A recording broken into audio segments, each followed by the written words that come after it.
of 9 Mile Coffee, and today we're just going to talk about his business and what it's like living here.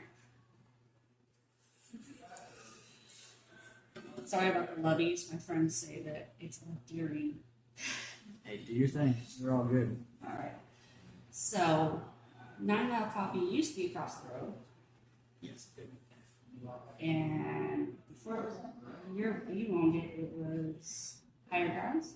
Yeah. So, the end of 2017, the previous owner of Higher Grounds, Paul, came to me and said, yeah, I'm not going to open anymore. I've had a good go of it for 15 years, so I'm done. So, do you want to buy my business? Do you want to buy my building? Through a series of a bunch of different things. I'm like, no, I'm not really interested. Me and my friend Brian, we started chatting a bunch, and we're like, well, maybe we should take this opportunity to start our own thing. So that's how the original idea came about. So we told Paul, all right, we will rent your space, but we kind of want to do our own thing. So we started planning the spring of 2018, and then opened up 9 Mile beginning of June 2018. And it was never our intentions to stay there. We had always planned to buy a building. So after we opened over there, we looked at a bunch of different buildings on Main Street, and Lisa next door at Pinecone Mercantile told us about this space, this building. It wasn't on the market, but that the owners were looking to try to sell it. So we ended up buying this in September 2018, and then I started the renovation, and it's been going since then. It looks really good. I mean, I wasn't sure what to expect walking in here, to be honest, because I've never been in this building particularly at all. Yeah, so it was a very big undertaking. What we thought it was going to be like at first to what we ended up getting into were two completely different things. I mean, we blew the budget forget the budget. In hindsight, I should have torn the whole building down and started again. I essentially have a brand new building. There's a couple things of the old structure, but it's essentially a brand new building. What was the building originally? Do you know?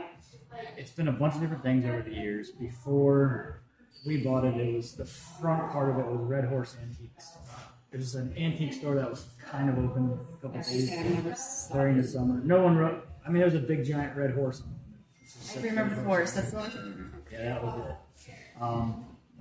So we just started a massive renovation. It was insane.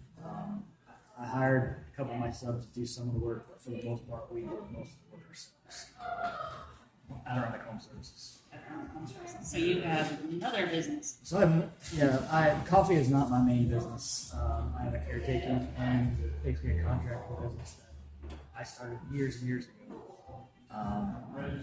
So we ended up closing the doors to 9 Mile across the street the end of September of 2019. Our lease was up.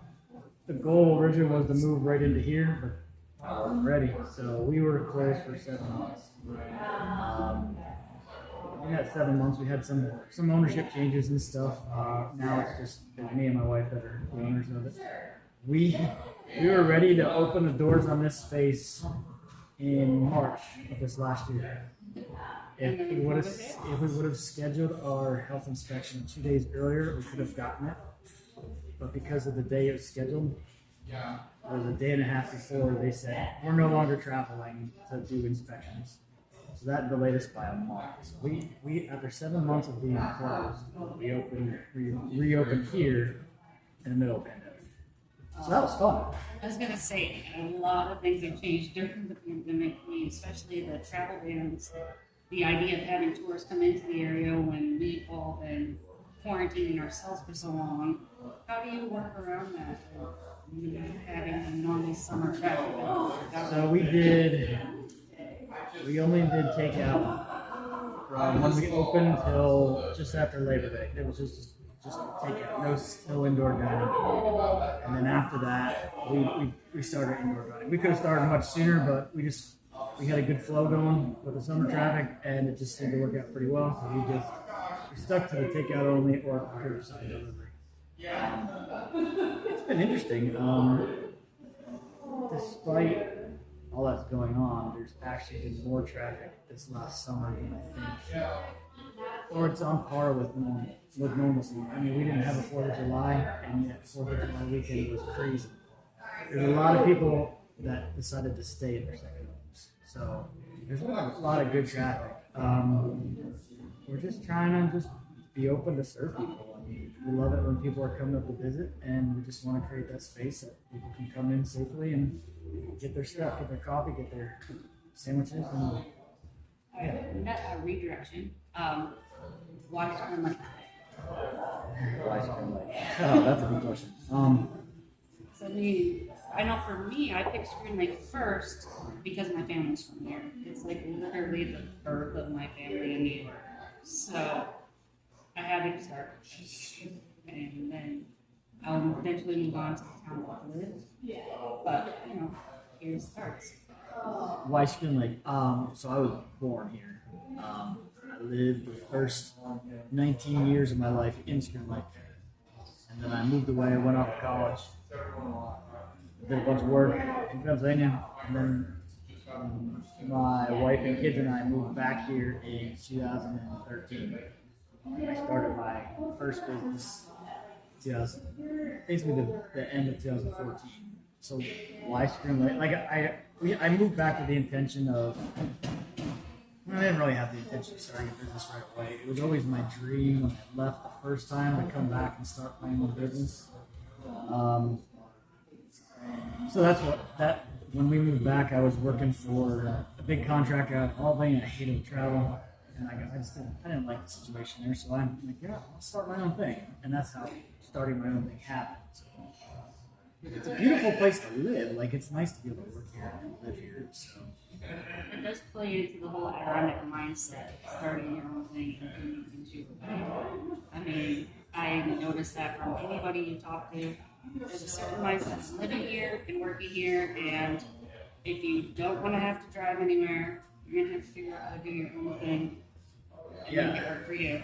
I was for 15 years. I was commuting because I worked in construction, excavation, operating big equipment. So like, it was not uncommon to drive an hour, 2 hours one way. Like, that was just a life. But I don't want to do that here. I did it for the first 2 years. I'm like, man, I like to be home. I like to have the freedom to go home and wife and kids, even during the middle of the day, being my own boss. Like, oh, I can stop home. So 9 Miles started here just because they're already here. Is your wife from here? My wife is from North Carolina. How did she? So we met in Pennsylvania because we've both been living there. We met, got married, bought a house, did all the things, had some kids there. And she vowed to never move up here like she did it. She's from North Carolina. That's what I was going to ask you. How you convinced her? The first weekend I brought her up when we were dating, she had a Jeep, and I took her Jeep.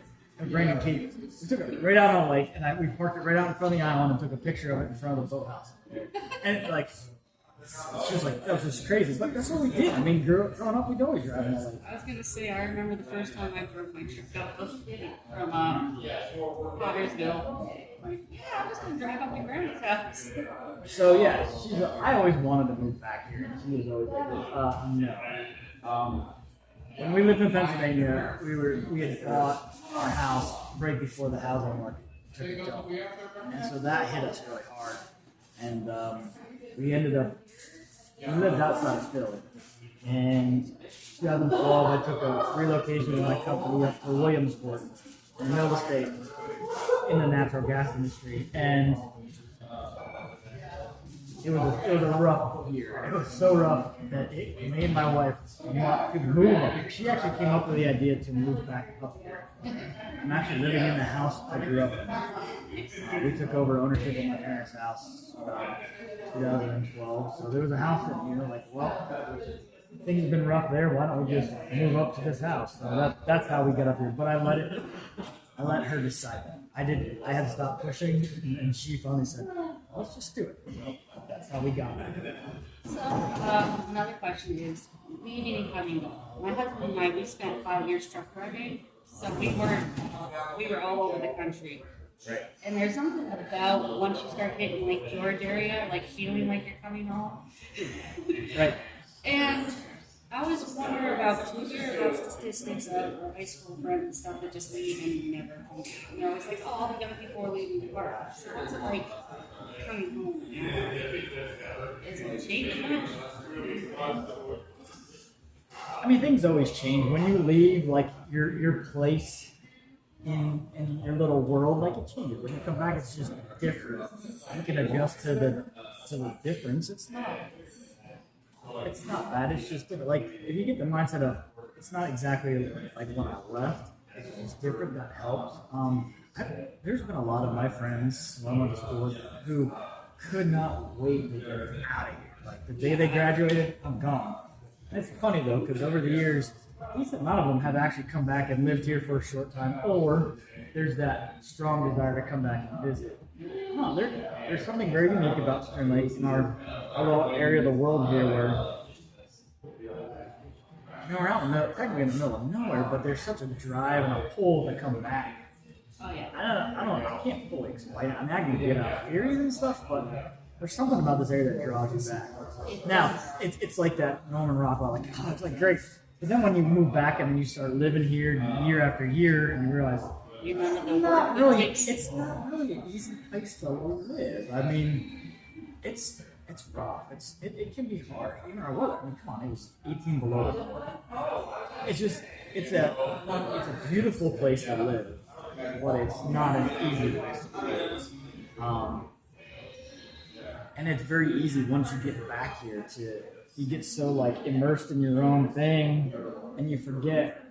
Oh, we have such beauty here. Like, I used to come back when we were in Pennsylvania, like once a month, and just for vacations. And it was fun. And do all the fun stuff. And now living here, I'm like, man, I don't even do half that stuff because I get so into like survival and world. And it's challenging to me to just pause and take a step back and like, all right, it's still a really fun place to live, and it helps the whole mentality of it to enjoy the things that everybody else enjoys. To pause and just get out and enjoy nature and everything. Yeah, my grandmother, Gretchen, in one of her books, she writes about that, how there's this disconnect that the tourists see and the locals see because they come to visit. And we spend so much time focusing on our lives. Like, oh, yeah, that lake is full of fish in there. No, it's I true. could take the weekend to go do that. No, it's true. Why is this such a tourist hub? It's because there's so much cool stuff to do. Yeah. Well, thank you for talking to me. No problem. Thank you for being my very first I interview. don't know if I answered enough about 9 Mile, but there you go. To be honest, the whole point of the channel is to talk about the life in the park. And your business is just part of your life in the park. And so, as much as you want to promote your business, obviously, there will be links to your website and your Facebook. But it's more of why you would choose to be. No, it's fantastic. Thank you.